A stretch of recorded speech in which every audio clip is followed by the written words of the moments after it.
Hey guys, we're gonna do a quick walk around here, just kind of showcasing the paint quality and the interior and wheels on this 92 Roadster.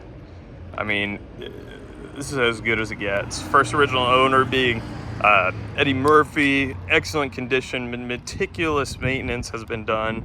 It's gone through every single little thing to be roadworthy and to be driven and enjoyed once the new owner acquires it. Top works perfectly, the back's in great condition. Everything's just tidy on this. Let's go ahead and take a look on the inside here on the door cards.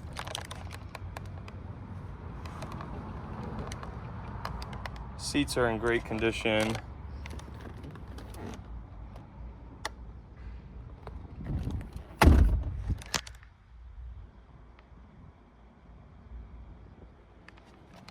Take a look at the front.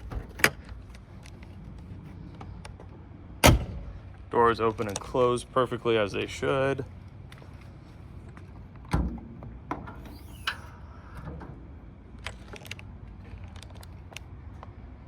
It's just tidy. You got the sticker right there. You should have the other sticker over here. Everything's just tidy. You got the tire inflator, spare tire. As good as it gets.